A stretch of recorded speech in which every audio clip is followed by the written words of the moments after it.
God, dis 'n wonderlike voorreg om vanmôre daarvan bewus te wees dat U hier teenwoordig is, Vader, Seun en Heilige Gees. Dat U die God is, die Almagtige, Drie-enige. Dat uit U deur U tot U is alle dinge. Aan U behoort die heerlikheid, die krag, die majesteit tot in alle ewigheid. En daarom kom ons in aanbidding voor U, daarom kom buig ons voor U. En daarom is ons gebed, Here, dat U deur die Heilige Gees elkeen van ons sal aanraak, dat U regtig in ons hart, in ons lewens sal inspreek, Here, dat ons U teenwoordigheid op 'n tasbare manier sal beleef en dat ons U stem daadwerklik sal hoor. Here, U ken ons behoeftes. U ken ons hart. U weet van hulle wat in hierdie môre vreugde het. U weet van hulle wat deur diep beproewing gaan. Here, hulle vir wie dit werklik lyk asof niks wil uitwerk nie. Here, hulle wat deur siekte gaan, deur dood van 'n eggenoot of iemand naby aan hulle. Here, daar's soveel beproewings wat mense deurgaan. Daar's soveel seer. Dankie dat ons na U toe kan kom onder alle omstandighede en weet dat die Heilige Gees is ons raadgewer wat onder alle omstandighede langs ons staan, by ons is om ons in staat te stel. Selfs in die donkerste nag aan U vas te hou. Want Here, uit ons eie kan ons nie. Daarom dank ek U vir die werk van die Heilige Gees in ons lewens. Dankie, o Heilige Gees, dat U hier vanmôre aktief is en ek bid dat U vaardig sal raak oor my en elkeen in hierdie gebou, dat ons U teenwoordigheid sal ervaar. Maar meer as dit, dat ons ook gehoorsaam sal raak. Dat ons sal doen dit wat die Gees vir ons sê om te doen. Ons bid dit in Jesus naam. Amen. Jy kan die plekke inneem, jy kan die blaadjie uithaal met die skrifgedeeltes op. As jy Bybels wil oopmaak, kan jy dit oopmaak by Romeine 12 en 1 Korintiërs 12. Ek gaan twee gedeeltes lees, Romeine 12, 1 Korintiërs 12, ek gaan later ook nog 'n paar ander skrifgedeeltes vir u aanhaal. Terwyl ek dit lees, wil ek vra dat u baie mooi oplet wat hier staan, want ek glo dat die skriflesing self is direk die woord van God, en dit is wat die Here vanmôre vir elkeen van ons wil sê. So terwyl ek dit lees, vra vir die Heilige Gees, wat is u besig om vir my te sê? Wat wil u met hierdie gedeelte spesifiek vir my sê? Romeine 12 vers 2.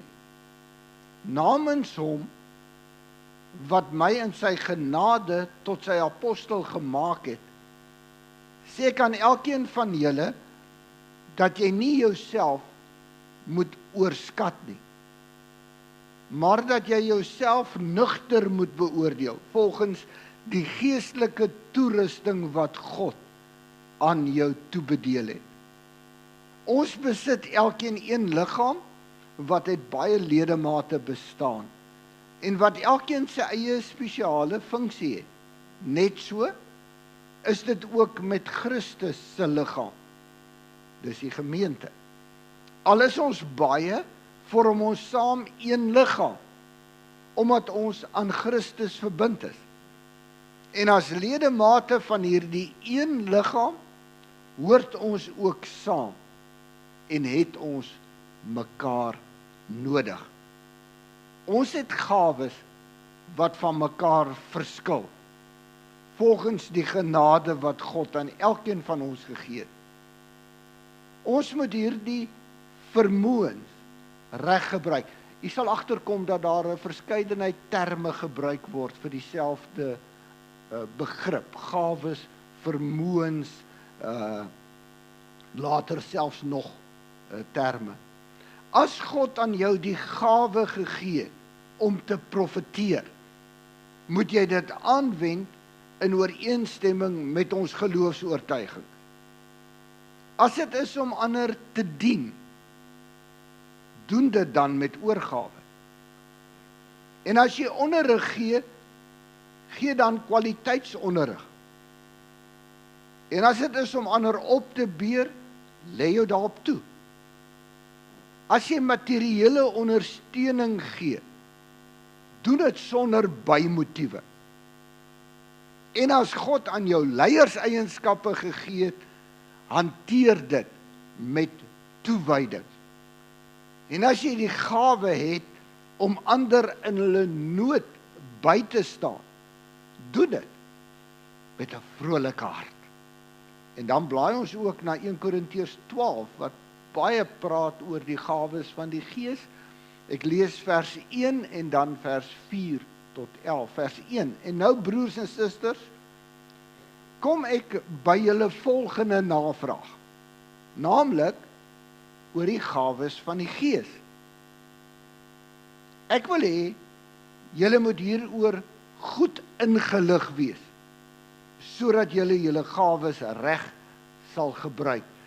Eintlik in die Grieks staan daar, ek wil nie hê julle moet oningelig wees nie. Die vertaling het hom nou net positief vertaal. Maar Paulus sê, ek wil nie hê julle moet oningelig wees nie. Ek wil nie hê julle moet wonder waaroor dit gaan nie. En dan skryf hy daaroor, en kom ons lees net van vers 4 af. Julle kan gerus die hele hoofstuk 12 by die huis gaan lees.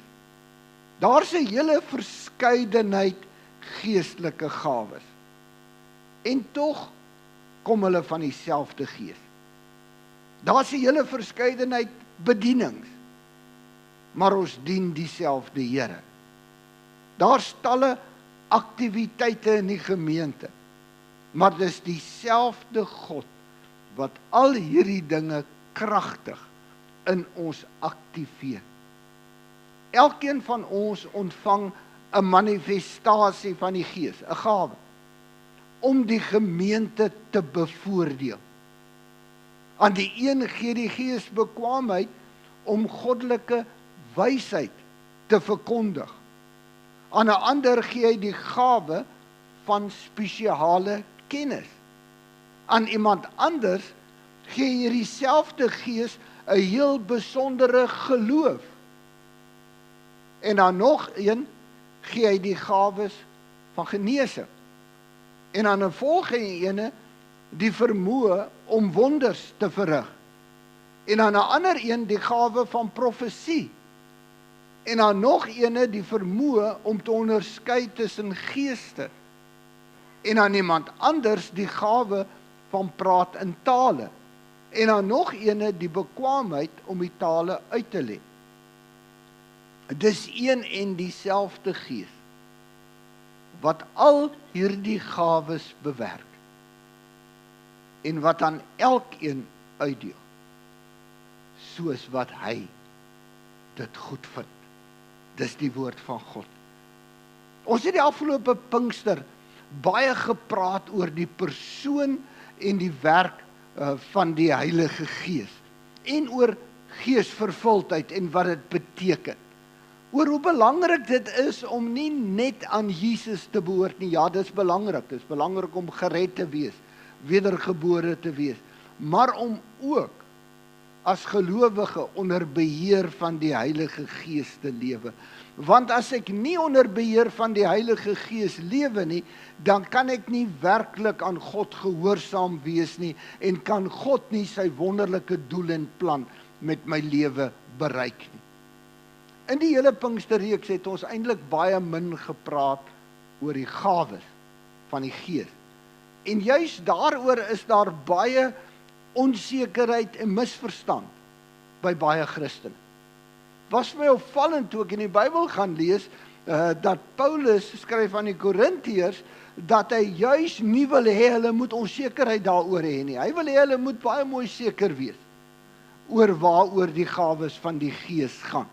1 Korintiërs 12 vers 1, en nou broers en susters, kom ek by julle volgende navraag, naamlik oor die gawes van die Gees.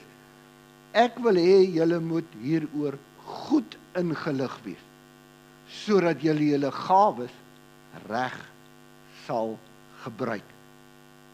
U sien, God wil vandag nog hê, dat ons as gelowiges, as gemeente, dat hierdie gemeente nie onsekerheid moet hê oor wat die gawes van die Gees is nie. En daarom is dit belangrik dat ons daaroor praat, want hy wil hê ons moet dit reg verstaan, dat ons dit reg kan gebruik. Anderste verstaan ons dit nie, misbruik ons dit of ignoreer ons dit, want ons weet nie eintlik waaroor dit gaan nie. En kan ek maar eerlik sê, ek dink daar's 'n klomp mense wat as jy praat van gawes van die Gees, dan is hulle eerste reaksie nee, ek wil nie daarmee iets te doen hê nie.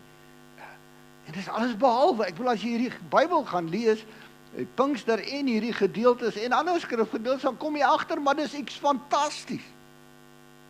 Wat die Heilige Gees gee, maar wat hy ook gee aan elke gelowige. En ek wil dit by voorbaat beklemtoon, ek wil hê jy moet dit mooi hoor, want al die gedeeltes wat ons gelees het en wat ek nog gaan lees, sê dit almal. Die Heilige Gees het nie gawes gegee aan sekere mense nie. Dis nie die dominee en sekere ander spesiale mense wat gawes het nie. Die Bybel leer vir ons, die Heilige Gees het aan elke gelowige, elke Christen, aan elkeen 'n gawe, 'n manifestasie, een of ander besondere bekwaamheid gegee. So geweldig belangrik dat ons iets verstaan van wat die gawes is en ook hoe die Heilige Gees dit in my lewe en in die gemeente wil bereik. Ons het gedurende die Pinkster het ons daaroor gepraat, ons so vinnig daaraan geraak het, dat 'n mens wanneer jy die gawes nie reg verstaan nie, en veral wanneer jy die gawes ignoreer of wegstoot. Dis eintlik wat Paulus bedoel wanneer ons die Heilige Gees blus. En dan word ons staan die werk van die Heilige Gees in ons lewe teë. Ons wil nie hê die Heilige Gees moet ons bekwam en moet ons gebruik soos wat hy ons wil gebruik nie. Dan blus ons die werk van die Gees in ons lewe. So wat is die gawes van die Gees? Wel, dis spesifieke gawes, ook kan dit noem bekwaamhede, jy kan dit ook vermoëns noem. Daar's verskillende woorde wat gebruik word in die Nuwe Testament daarvoor. Maar dis 'n spesifieke gawe, bekwaamheid of vermoë wat die Heilige Gees gee aan elke Christen om ons toe te rus om as 'n besondere deel van die liggaam van Jesus te kan funksioneer en om 'n besondere bydrae te maak in die opbou van die gemeente en die eenheid, sodat God verheerlik kan word. Nou dis 'n mond vol. As jy dit alles onthou, dan is jy amazing. Ek dink dit is op die blaadjie vir julle afgedruk, maar kom ek herhaal dit net, want dit is so belangrik. Wat is gawes? Gawes is spesifieke vermoë wat die Heilige Gees aan elke Christen gee om ons toe te rus om as deel van die liggaam van Jesus, as hierdie gemeente, te kan funksioneer en om 'n spesifieke bydrae te maak om die gemeente op te bou, sodat ons 'n eenheid kan wees en dat God daardeur verheerlik sal word. Ongelooflike doel waarvoor gawes daar is. Belangrik om daarop te let dat daar 'n verskeidenheid gawes is en dat die Heilige Gees dit gee aan elke Christen soos wat hy wil en soos wat hy weet dit nodig is. Want onthou nou die gemeente, ek persoonlik, my liggaam is 'n tempel waarin die Heilige Gees woon, hy woon in my. Maar die gemeente is ook die tempel van die Heilige Gees. Die Heilige Gees woon in ons, woon in hierdie gemeente. Die Heilige Gees is besig om ons as gemeente, net soos wat hy my persoonlik laat groei in my verhouding met God, is hy besig om hierdie gemeente te laat groei in ons verhouding met God. En die Heilige Gees weet presies wat nodig is in hierdie gemeente. En as jy ooit gewonder het, hoekom is jy deel van hierdie gemeente, kom ek sê vir jou, dis nie toevallig nie. Want die Heilige Gees het geweet, jy's nodig hier. Want hy wil jou gebruik. Maar hy het ook geweet, jy het die gemeente nodig. Maar hy wil jou laat groei. Bietjie slegte nuus. Kyk, ons almal wil groei, nee. Paul, nou, jy wil nou nie hier groei nie, maar in geval, ons almal wil groei, ek wil beter word, ek wil meer word, nee, dis great, ek wil geestelik groei, as ek nou 'n opname sou maak, en ek sou vra, wie van julle wil almal geestelik groei? Ek hoop almal gaan hulle hande opsteek, ek sal graag wil geestelik groei. Jy ooit besef, dat om te groei beteken jy moet verander. Okay? Die ding groei nie. Dis 'n glas, hy kan nie verander nie. Hierdie ding groei nie. So ek kan vir jaar in en jaar uit hier staan en preek en hy bly presies dieselfde. Hy's 'n dooie ding, want hy verander nie. Ek en jy kan nie groei as ons nie verander. Kom het die Here jou hier gesit, want die Here wil jou verander. Wow. Het jy al verander vandat jy in hierdie gemeente is? As dit ja, is fantasties, dan het jy gegroei. Het jy nog nie verander nie, dan dink ek, probleem. Dis 'n probleem. Want as jy nie verander nie, het jy nie gegroei nie, dan het God nie sy doel met jou bereik nie. Dan is die Heilige Gees nie besig om sy doel met hierdie gemeente en met jou spesifiek te bereik nie. Want jy's nie besig om te groei, om meer te word. Dit wat God wil hê jy moet wees nie. Het hierdie gemeente al gegroei? Ek bedoel nie in getalle nie. Tel nie hoeveel mense in die kerk is. Maar het hierdie gemeente al gegroei om meer te word soos wat God wil hê dit moet wees? As dit nie is, dan het ons 'n probleem. As dit ja is, dan is ons besig om stadig maar seker meer te word wat die Heilige Gees wil hê. Soos wat die gemeente 'n verskeidenheid is, en omdat die gemeente soveel verskillende bedieninge en soveel verskillende behoeftes het, daarom is daar net so 'n verskeidenheid van gawes,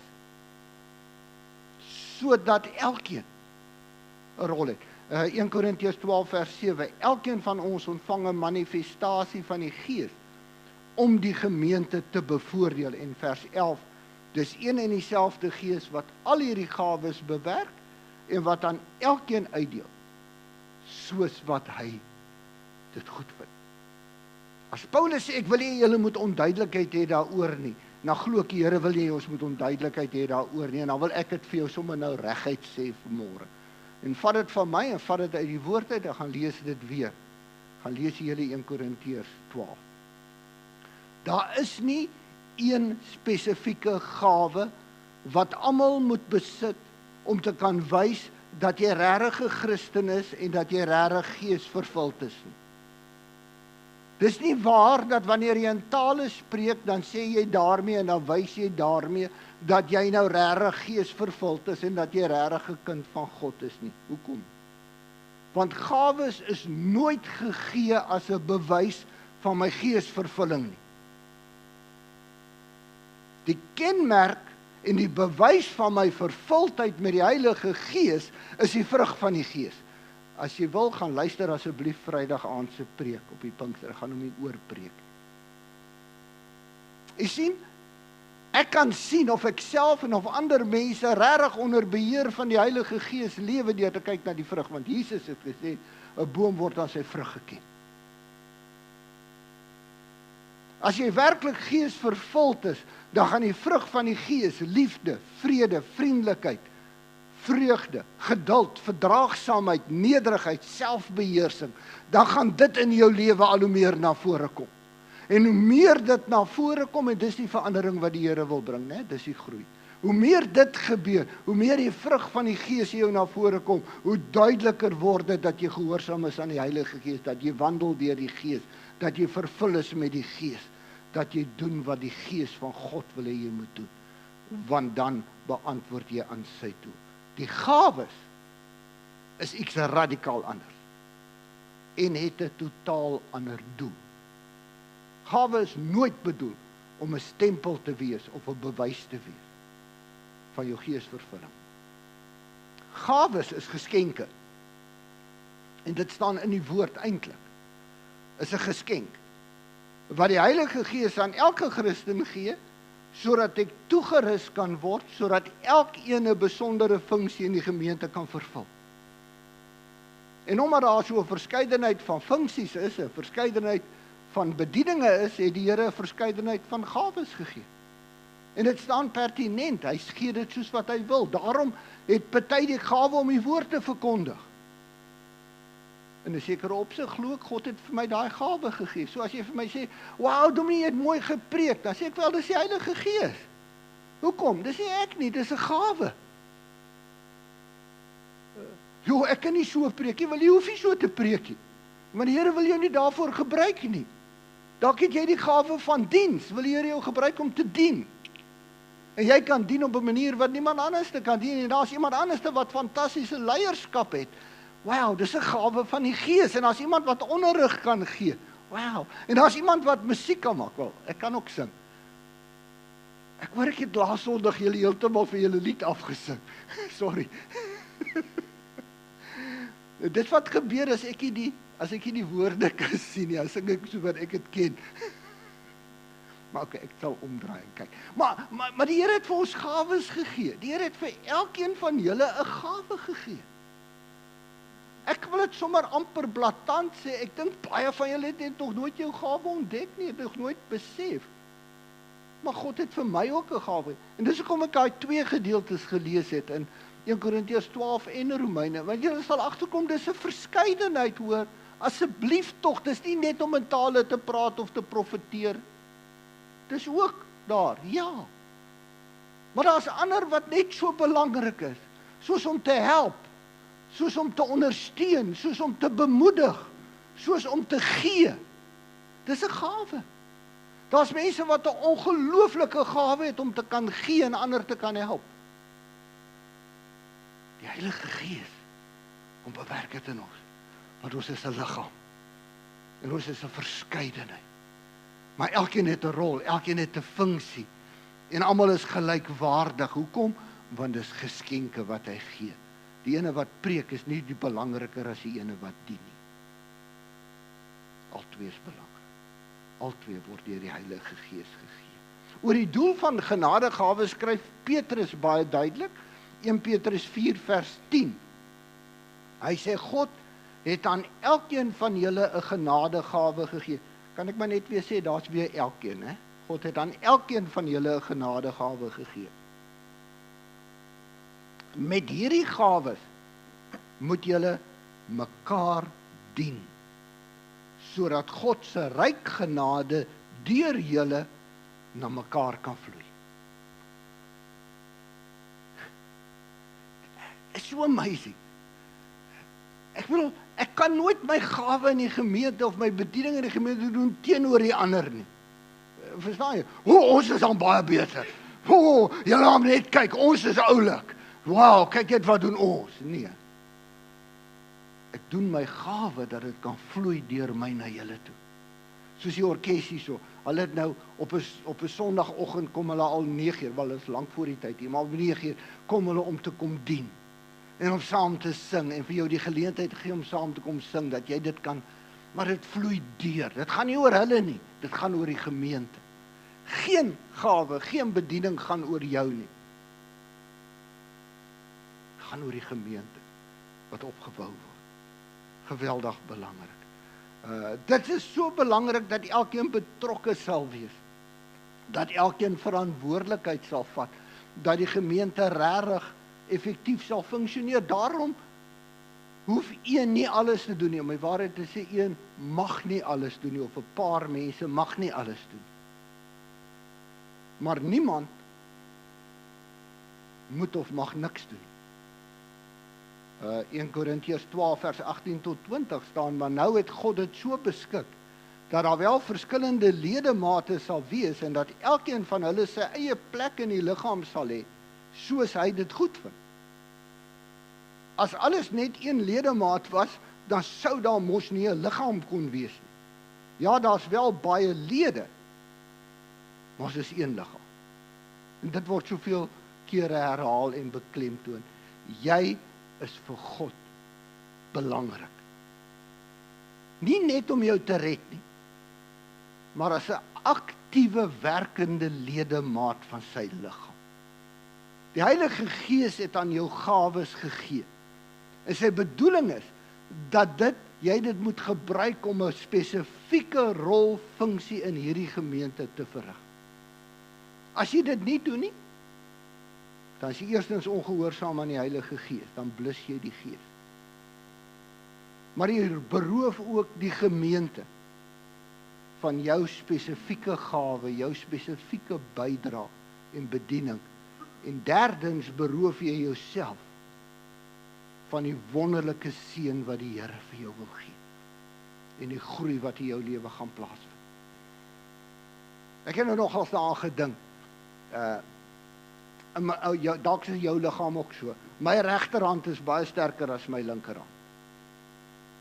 Nie omdat hy sterker gebore is as my linkerhand nie. Maar doodevoudig omdat ek hom meer gebruik, ek is regs. So ek gebruik hom meer. As ek enige swaar ding optel, dan gebruik ek my regterhand. En wat is die effek daarvan? My regterhand ontwikkel soveel sterker as my linkerhand. As ek nou vir 'n jaar lank besluit, my hierdie regterhand het nou baie hard gewerk, so ek maak hom nou so met 'n mooi sling vas. So vir 'n jaar lank gaan ek hom nou laat rus. Dan na 'n jaar, dan is hy eers sterk. Nee, want hy het 'n jaar lank gerus. Stem jy dit nie saam nie?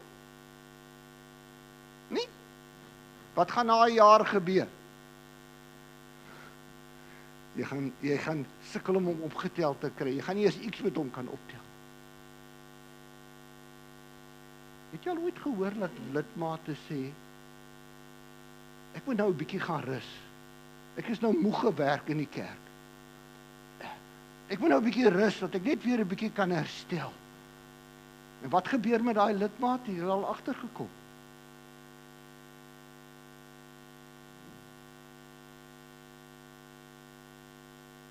Dis wat die Here sê. As jy regtig wil groei, as jy regtig wil wees wat God wil hê jy moet wees, dan moet jy werk. Dan moet jy bedien. Dan moet jy daai gawes wat God, wat die Heilige Gees vir jou gee, dan moet jy dit begin gebruik. Want as jy by jou huis sit, as jy dit nie inspann nie, gaan jy nie rus nie, jy gaan swak word. Jy gaan begin uitval.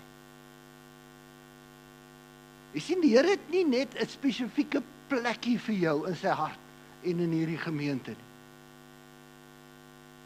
Die Here het ook 'n spesifieke werk vir jou. Dis 'n feit. Ek sê dit, die Bybel sê. Dus kom die Heilige Gees vir jou gawe gegee om te kan diens lewer.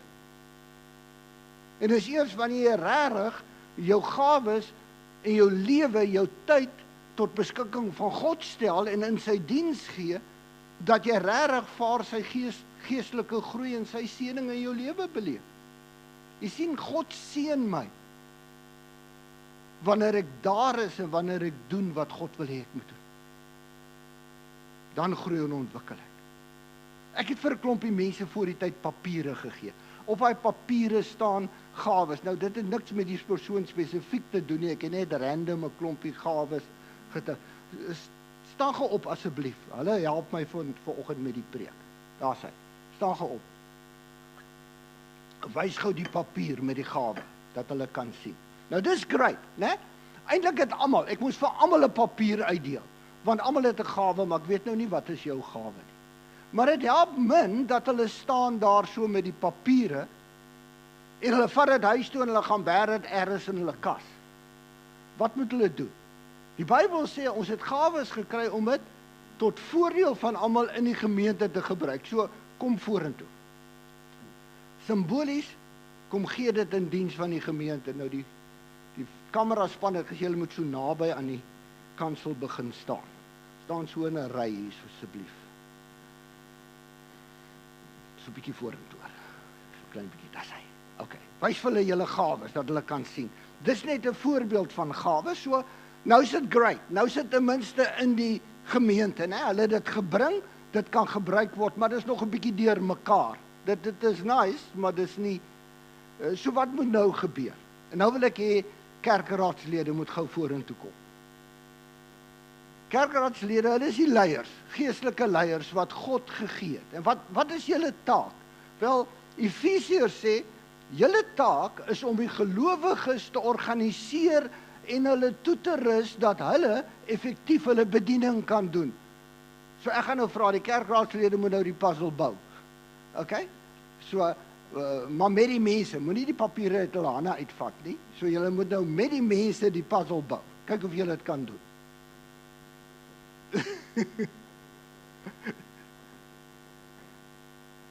Daar is hy. Kyk of julle die puzzel gebou kan kry. Probeer die puzzel meer aan hierdie kant doen, laat die kamera julle kan afneem.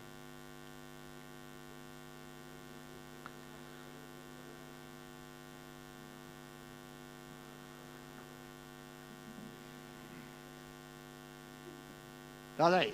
Okay, as sodra hulle dit het, kan die kerkraadslede net so agter hulle staan en dan kan julle sien, vorm hy nou 'n mooi eenheid. En wat sien julle as hy so aan mekaar gebou is? Sien julle iets daarin? Wat sien julle? Sien julle 'n woord? Jesus. Wat is die bedoeling? God se bedoeling met die gawes is elkeen het 'n plekkie, maar ons is soos 'n puzzle. Het jy al ervaar, ek weet nie lekker waar pas ek in nie. Ek. Dis hoekom die Here leiers het. Okay? Hulle is daar om vir jou te sê, kom help hierso. Kom help hierso. Kom ek dink die Here kan jou hier gebruik. Ek dink dis waar jy kan gebruik. En wanneer elkeen sy plekkie kry, dan word die gemeente wat God bedoel het dit moet wees. En dan word Jesus duidelik in die gemeente. Dan gaan dit nie meer oor Jan of Piet of Sunny nie, maar nou gaan dit oor Jesus, oor God, wat verheerlik word. Elkeen van ons is so 'n stukkie. Ek wil hê jy moet hierdie prentjie onthou. Sonder jou, as ons die een stuk wegvat, hierso, stap jy weg. As ons die een stuk wegvat, dan is die prentjie nie volledig nie. Okay? Jou deel, jy kan maar weer teruggaan. Jou deel is ongelooflik belangrik. Kom ek lees net vir julle Efesiërs oor die rol van die leiers in die gemeente. God het sommige as apostels gegee, ander as profete, ander as evangeliste, ander as herders en leraars. Wat sal hulle doen? Om God se mense toe te rus vir hulle dienswerk. Hulle werk is om Christus se liggaam op te bou. So sal ons uiteindelik almal deur geloof en deurdat ons die Seun van God ken, 'n eenheid vorm. 'n Volmaakte mens wat aan die standaard van Christus se volmaaktheid voldoen. Dan, as ons so gebou is, dan as mense ons met slinksheid en slimstreke op verkeerde paaie wil lei, sal ons nie meer soos klein kindertjies wees nie. Ons sal nie meer omgewaai en weggewaai word deur die wind van elke ding wat mense verkondig nie. Nee, terwyl ons mekaar liefhet, sal ons by die waarheid bly en so in alle opsigte groei om soos Christus te wees. Dit werk so, Christus is die hoof, onder leiding van die hoof is die hele liggaam goed aan mekaar gesit. Al die ondersteunende ligamente hou die liggaam by mekaar. Elke liggaamsdeel vervul sy bestemde funksie en so, deur liefde te bewys, bou die liggaam homself op. So die kerkraadslede, die leiers, organiseer, help die mense om hulle verantwoordelikheid, hulle bediening, hulle taak na te kom. Dan eers is ons werklik wat God bedoel het ons moet wees. Dan funksioneer die gemeente effektief. Dan is ons nie meer besig om kerkie te speel nie. Maar dan is God besig om ons kragtig te gebruik en om dit te kan doen. Elkeen nodig. Julle kan nou maar gaan sit. Los dit my papiere daar op daai stoel asseblief. Ek moet dit boeke koue toeneem vanaand. Baie dankie. Ek is amper by afsluit. Iemand het gesê 'n mens kan oor enigiets spreek. Jy moet net nie oor 'n uur preek nie. So, die uur is amper daar. Maar kom ons Geweldig belangrik. Paulus skryf in Romeine 12 vers 3 tot 8 wat ons gelees het, ook oor die manier waarop ons gawes moet gebruik. En julle sal sien, hy praat daarvan, dit moet met toewyding, met oorgawe wees, dit moet opreg wees, dit moet tot eer van God wees, dit moet in die krag van God wees. Dis nie 'n ding wat jy op jou eie doen nie, en dis nie 'n ding wat jy doen vir jou eie eer nie.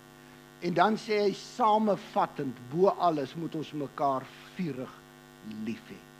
Want dis as ons mekaar regtig lief het, dat ons saam kan dien. En dis nie sommer net so oppervlakkig lief hê nie, dis 'n diep lief hê, vurig lief hê. Dit beteken, ons aanvaar mekaar met al ons verskille en al ons geite. En dan werk ons saam, want ons werk saam vir die Here. Ons sê dit maak nie saak hoeveel ons verskil nie, dit maak nie saak dat jy bietjie anders dink as ek nie, maar ons is hier om die Here te dien. En ek wil my gawes gebruik tot sy eer. Kom ek sluit af. Ek het begin deur te sê dat God nie wil hê ons moet onkundig wees oor die gawes nie. Hy wil hê ons moet weet waaroor dit gaan, maar hy wil hê ons moet ook weet dat my gawes is bedoel dat ek ergens in 'n bediening betrokke moet wees, dat ek belangrik is. En nou wil ek vir jou vra, as jy bereid, jy hoef nie nou jou hand op te steek nie, maar as jy bereid om vanmôre vir die Here te sê, ja Here, so ek het nog nooit so daaraan gedink nie, maar ek besef, U wil my gebruik. Ek is deel van hierdie liggaam vir 'n rede. U het 'n doel met my. As jy bereid is, bid, sê vir die Here, Here, dankie. Dankie dat ek vir U kosbaar is. Dankie dat ek 'n belangrike deel van hierdie gemeente is en dat sonder my is die gemeente nie wat hy behoort te wees nie. Ek kan nie behoorlik funksioneer nie. En dan derdens sê Here, gebruik my. Gebruik my. Soos en waar U wil. Hoe weet jy? Wel, dit wat die Here op jou hart lê, dit wat jy voel. Ek dink ek kan sing. Nee, ek nie. Jy. Dan meld jy aan by die musiekspan.